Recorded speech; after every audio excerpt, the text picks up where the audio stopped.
Bites and डिलाईट्समध्ये सगळ्यांचं मनपूर्वक स्वागत.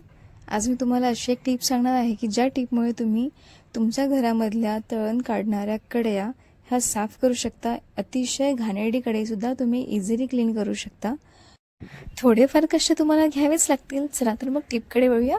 एका टबमध्ये शॅम्पू, बेकिंग सोडा आणि थोडं मीठ, निरमा हे घालून छान ढवळून घ्यायचं आणि त्यामध्ये कढया 2 दिवस बुडत ठेवायच्या, पूर्णतः भिजत ठेवायच्या आहे.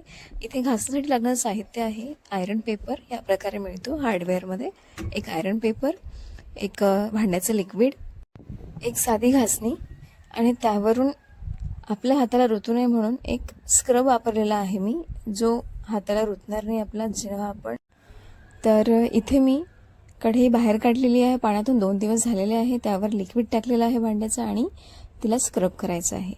भांड्याचं जे लिक्विड आहे ते तुम्ही कोणतेही वापरू शकता. त्याने स्क्रब केल्यानंतर तुम्ही आयरन पेपरने तिला घासायचं बघू शकता. या प्रकारे आयरन पेपरने मी जेव्हा घासलं तेव्हा कढईचा हा भाग बघा कसा दिसतो आणि बाकीचा भाग बघा, तुम्हाला फरक दिसत असेल.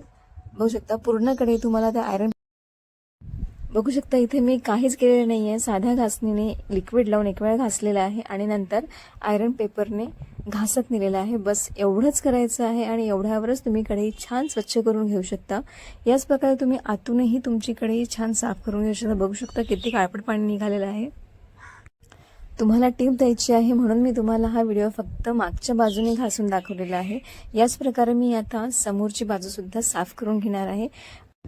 ही जी मेथड मी तुम्हाला सांगितली आहे 100% वर्क करेल. तुम्ही नक्की करून बघा, नक्की तुम्हाला रिझल्ट नक्की मिळणार आहे. 100% रिझल्ट हा तुम्हाला इथे मिळणार आहे. काहीच करायचं नाही आहे. 2 दिवस पाण्यामध्ये बुडवून ठेवायचं आहे. निरमा, बेकिंग सोडा आणि शॅम्पू या पाण्यामध्ये 2 दिवस भिजत ठेवायचं आहे आणि त्यानंतर साध्या भांड्याच्या लिक्विडने तुम्हाला घासणीने घासून घ्यायचं आहे. त्यानंतर यावर आयरन पेपरने हात फिरवून घ्यायचा, म्हणजेच घासायचं आहे. घासल्याशिवाय तुम्हाला रिझल्ट मिळणार नाही. त्यामुळे तुम्हाला जर व्हिडिओ हा हेल्पफुल वाटला असेल तर नक्की लाईक करा, शेअर करा, कमेंट करा आणि कळवा. आणखी कोणती ट्रिक हवी असेल तर मला कमेंट बॉक्समध्ये मेसेज करा.